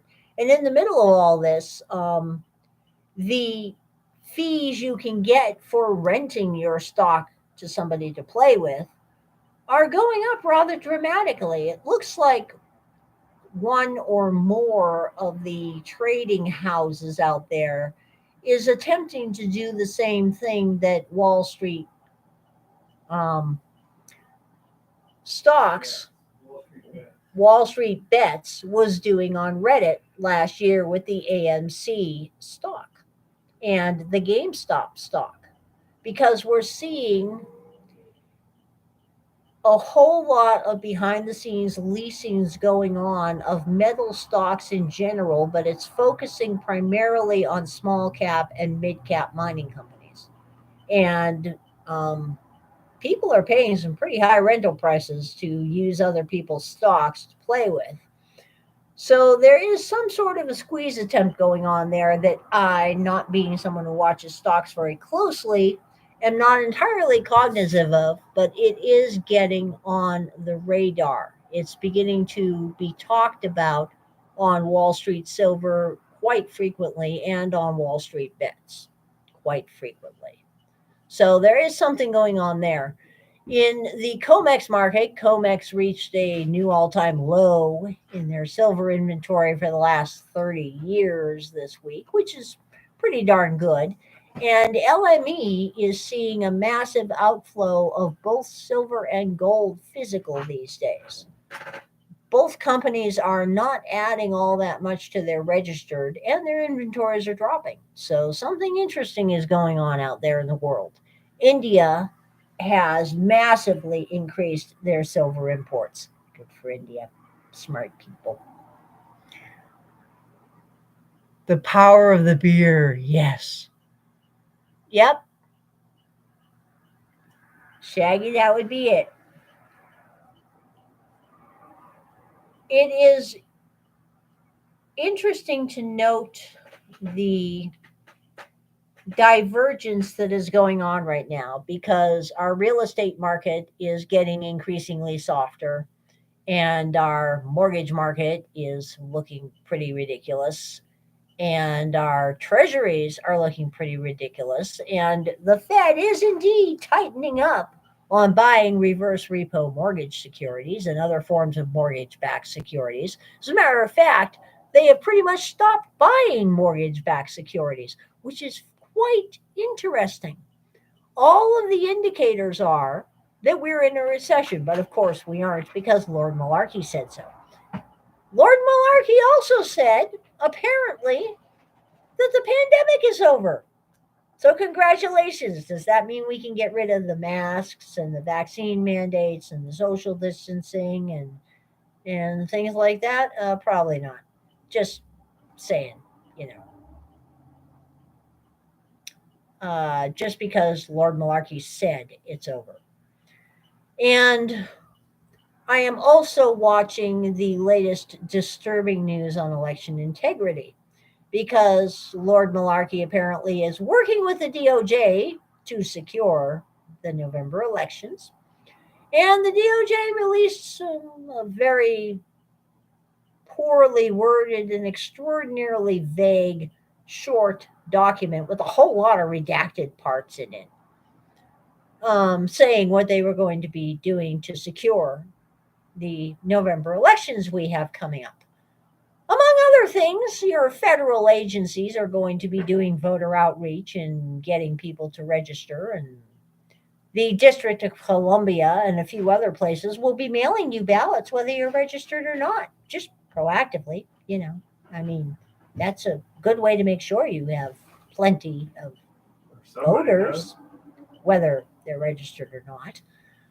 But it also appears quite probable that the DOJ's election misinformation, disinformation enforcement teams will be actively monitoring and working with social media to ensure that, of course, there is no election misinformation, disinformation, or, shall we say, unapproved information running around. The redacted parts are the parts that have a few people asking questions. And the goddess sees reason for that, really. Sadly true, but the goddess sees reason for it because the federal government in general should not be having the Department of Justice, the Department of Health and Human Services, the Department of Agriculture, and other various government agencies like Homeland Security actively setting up offices and registering people to vote. This is not the federal government's turf. The federal government also should not be proactively working with social media companies to direct the flow of information. This is not the government's turf. Of course, it's not like our government spends much time on their own turf anyway. After all, they're never anywhere near the southern border. Just, yeah, it's Orwell. We got all kinds. And yes, Kodak, there have been some huge movements of physical metals in general. It is quite astonishing how much has been disappearing and not showing up again. And funny enough, it looks like the Bank of America is now playing frontman on the COMEX for JP Morgan when it comes to who is being very active in buying and selling paper silver and paper gold, as opposed to who used to be very active. Because JP Morgan had a whole bunch of gold and silver paper contracts that were supposed to be coming up for delivery this month. They mysteriously disappeared from JP Morgan's books. They mysteriously appeared on the Bank of America's books. The money trail for these particular pieces of paper seems to be um,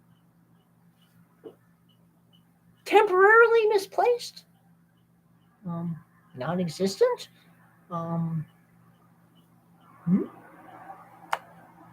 no idea where the paper trail is to follow the paper that is shuffling back and forth between those two. Those two are cahooting, and they are cahooting quite openly compared to the way they usually cahoot. This is interesting because both the Bank of America and JP Morgan have been fined on a fairly regular basis for manipulating markets. Yet not only are they openly cahooting, they're blatantly cahooting in market manipulation. And by some strange and unaccountable circumstances, they're all still allowed to work. You gotta wonder about that. You really do. Oh, yeah, we have plastic gold. Wyoming, by the way, it looks like is joining the Goldback Club. So as soon as I see a Wyoming Goldback, I'm going to be getting a Wyoming Goldback. And I'm hoping Montana will join this too.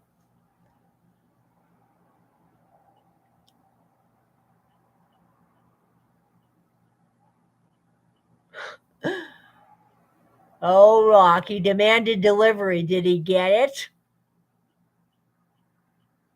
Because there are people that have bought. Yeah. Well, he got lucky because there are people that have bought Comex bars and can't get delivery of them. Not that it surprises me because I rather doubt Comex actually has the bars that they claim can be delivered in the first place. Speaking of that, if you haven't read about it yet, you can go to the Money Metals website. They're opening the largest gold and precious metals depository in the United States, next door in Idaho. They're building a beautiful state of the art vault for you to vault your gold in. The goddess will not be vaulting a dang thing because if you don't hold it, you don't own it. Bye. Bear. Yeah. Your turn.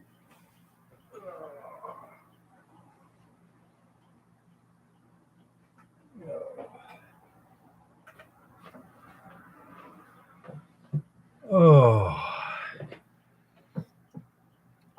let's see.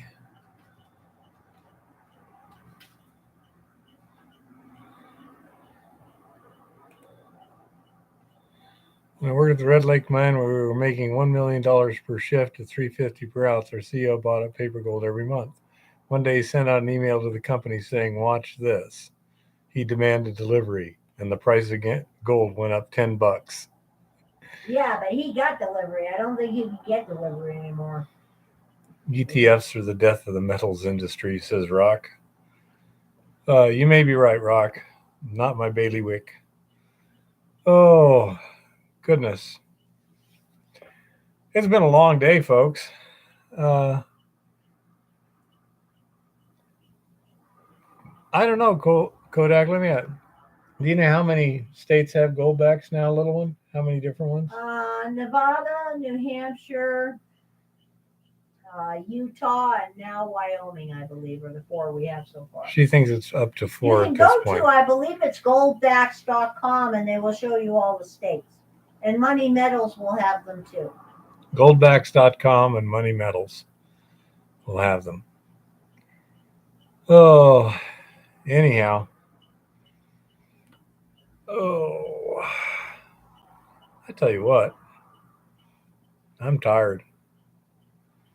Boy has been through the ringer this week. It was not much fun, but it's taken some out of me here. So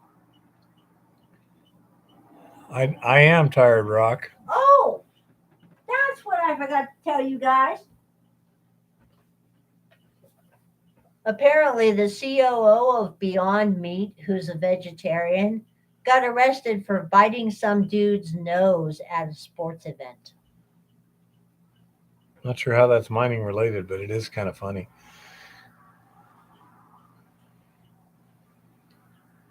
I took one when I went off air here. Those are antibiotics.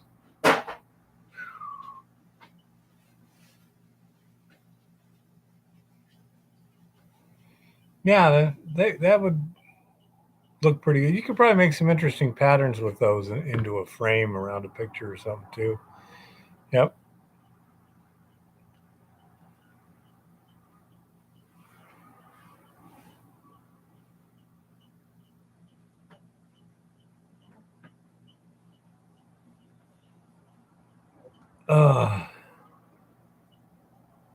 Yeah, they are pricey. They're not a good investment in my opinion, but they are kind of cool. They are a bad investment. They are a great idea that should be encouraged. Yep.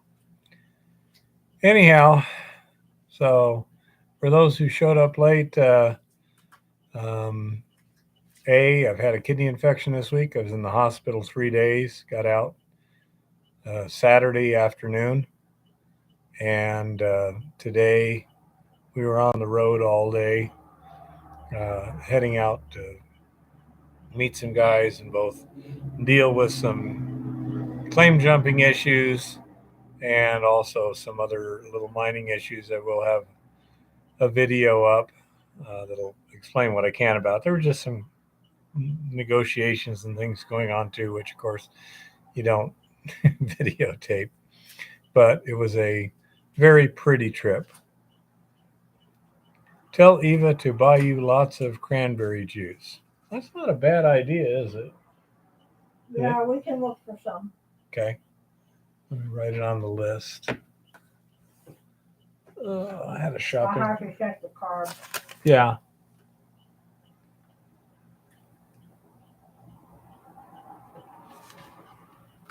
There we go.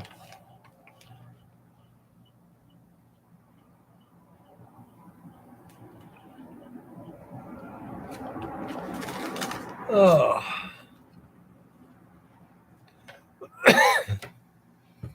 Yeah, David. Perth Mint is being investigated again. Perth Mint's being met again.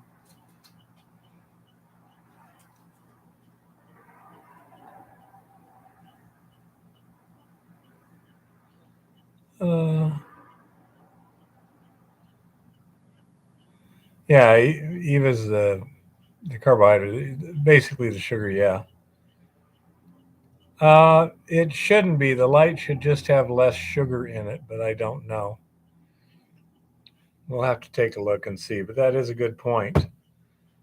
Yeah, I will have to check the carb counts, but they also make powdered cranberry capsules that might help. Yeah, they make cranberry capsules also now. Don't know how much they cost. But anyhow, If you can find it them. looks good with vodka. It shouldn't if it's only the sugar that's backed off Kodak. Um, we shall see. But yeah, on Friday morning at 3 o'clock, I woke up in the hospital and I was shivering so badly I could hardly breathe. I kid you not. That was a little scary there for 30 seconds or so. I mean, I'm that I was actually having trouble getting enough breath to get oxygen. Now I don't think that's ever happened, no matter how cold I was. But yeah, it was really annoying. Chills, sweats, chills, sweats. Yeah. So not wasn't a fun time. Rough on Eva too, because whether she was at the hospital sleeping with me in that chair there and getting tore up, That chair-shaped rock. or was at home worrying about me not getting any sleep. Got a serious kidney infection, Dan. I was in the hospital 3 days. Just got out 2 days ago, so I still have to take it kind of easy.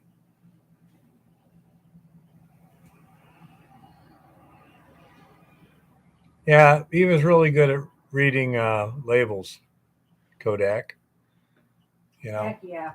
And the other problem, Dan, is got a new organization selling gold mining claims that's been just staking the crap out of everything, whether or not it's already claimed.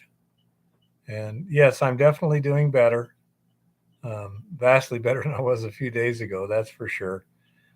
And so dealing with that situation too. Uh,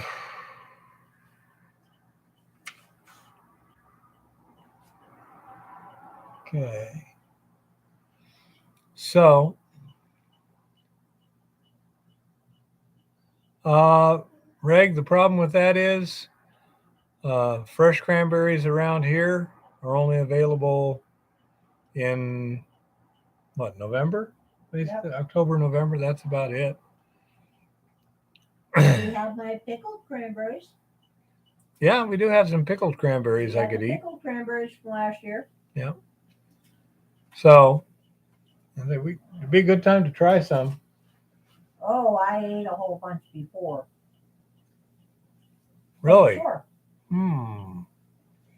I don't recall that. Perhaps you forgot to ask me.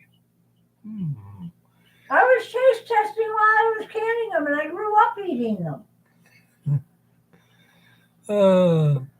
Anyhow, that's not a bad idea.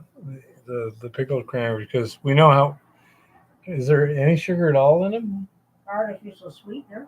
Yeah, just sucralose, so not a problem.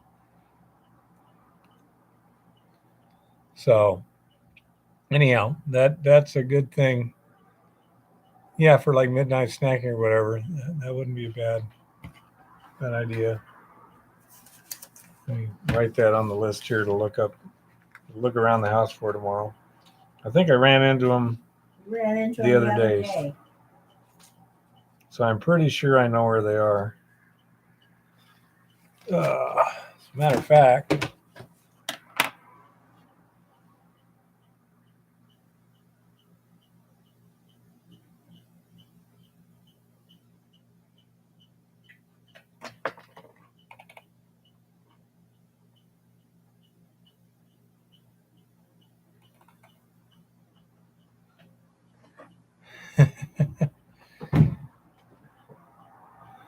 yeah, I'm working on the water thing.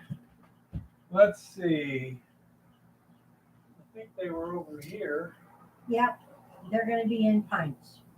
Banana peppers, cranberries. Not as dumb as I look.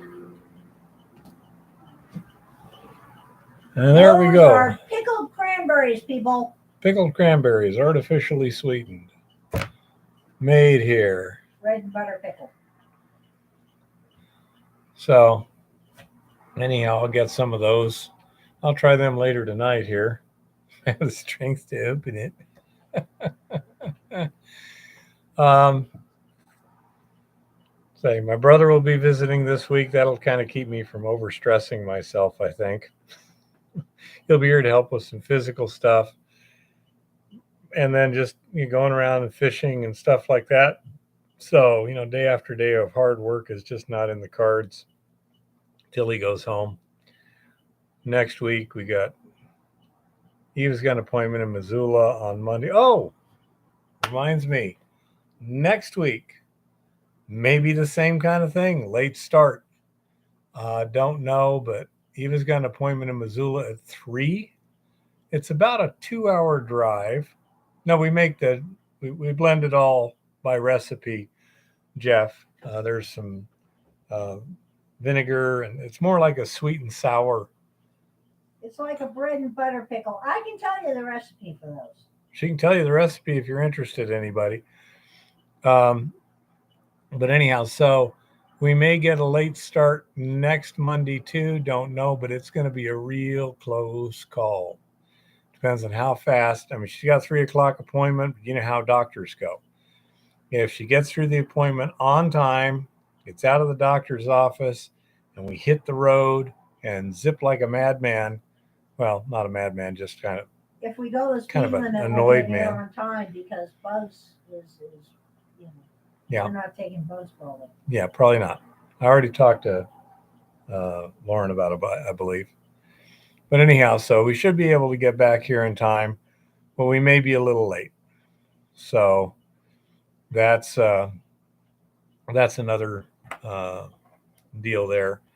Just giving you a little heads up because it's not going to be too late, I wouldn't think. And we'll just play it. We can talk about you amongst yourself. Well, I'll probably do like I did today. I'll cue it up before we leave and have the start time set and everything. But I believe the chat is still operational. I don't know. I know today we started home just about 5:00, at the pavement. And I called Chris, told him I might be a little bit late. He got on and he was able to comment. I'm not sure if the chat is operational all, from the time I set it up to the time we actually start. But I think it might be. So you guys actually might be correct. You might be able to just log on when I'm not here and just chat or whatever. And feel free to do so, but it shouldn't be very long before we get back. And I'll probably do the same thing. I'll call Chris once we're on the road and he can post an estimated start time. But because it's already up and loaded, he can do that. Nobody else can really get it going So but you me. can set it to start automatically at 6, or you have to click to go live. I have to click to go live, but I can get everything else set up. And the top chat is sitting there. Remember how we usually be chatting before the thing?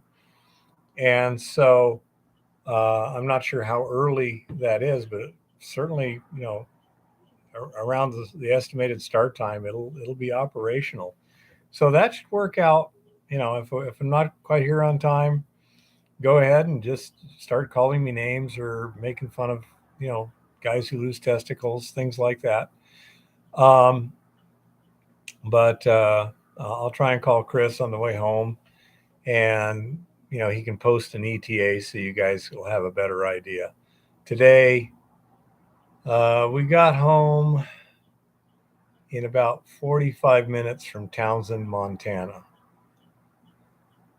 I agree, David.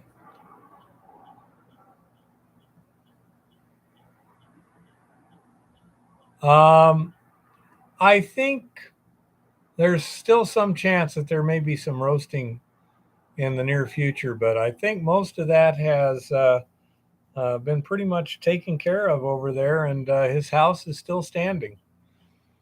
So that's a good thing. And we're all happy for that. Yeah, he's had a much worse week than I have, stress-wise. Don't know about Eva. You losing your house, losing your husband,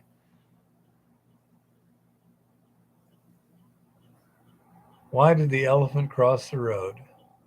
I think numerous reasons, but To stomp the jackass? because he was stapled to the chicken. Well, yeah, we all know that. Sure, he wasn't being chased by the chicken? That might have been good. You know? No, he was stapled to the chicken. Okay. Anyhow. No big breakthroughs on anything. Just continued steady progress. And, with the exception of when I'm not working because I'm taking it off in the hospital.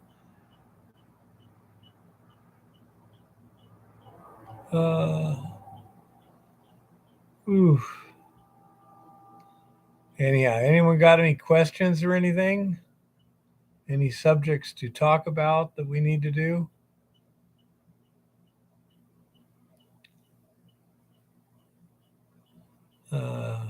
I got enough pain pills. Do you have a new goal for tonnage for the year? I have a new expectation. It's not going to be as high as I was wanting. It's of course completely dependent on the weather as to when we get shut down. At current production rates, if we were to continue through the 1st of December, basically, they give us, 9 more weeks?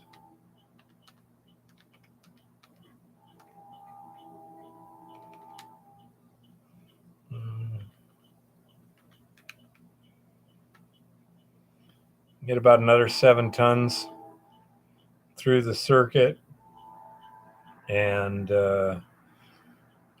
already up to about 7.5. So, yeah, if we get 15 or more tons through the thing, we'll be doing pretty good.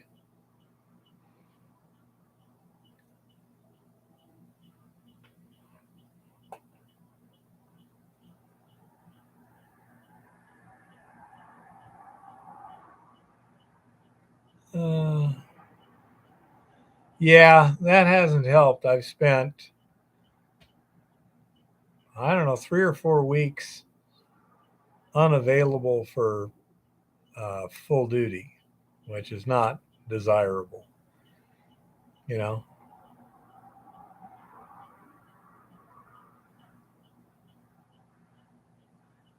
Yeah, Reg, that sounds about right.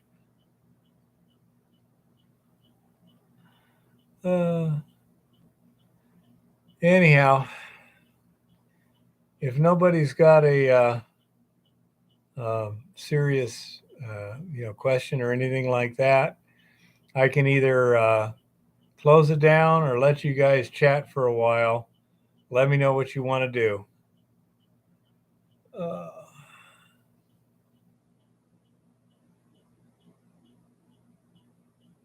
I wish you were here too, Rock. I really missed you today.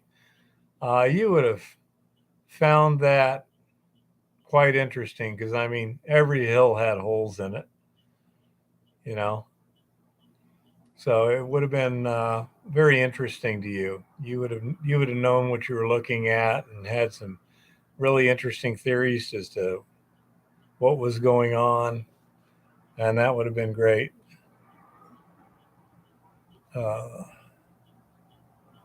Looking forward to seeing you sometime. It's nice actually seeing you on Gold Prospectors Network. How well did that Keen Hydromatic work? As it came from the factory, poorly on the 500 to 100 mesh gold from Ryan's mine. As modified, not too bad. It's getting, 70, 80% recovery or whatever. Then I used what I learned from that and some stuff that Prospector Trip came up with and kind of synthesized those and came up with what I called a trip concentrator. That was pretty efficient. I was getting 80% plus recovery in single pass with Hard Rock Gold. Now, this was much coarser than what I've got here. This stuff here, oh my Lord, I was only getting about 16% recovery. But for the down to 500 mesh, it seemed to do pretty good. So I learned a lot from it, that's for sure. By the way, if anyone wants to buy that Hydromatic, it's for sale in Tucson, you know? So if anyone's interested, just let me know. I'll turn loose of it pretty cheap, but I learned a lot from it, and that's good. So, and right now we're, according to the assays, getting 85% recovery minimum in our leach circuit. It'd be interesting to see what we've got this time. Right now we're saving a little money on assaying, so we're just assaying the solution samples, but we're keeping splits of the ore samples so that when Eva's up and running on the assaying, we can assay those and get a better idea. Understood, Dan. Anyhow, well, I don't see anything important. I'm starting to get the sweats again.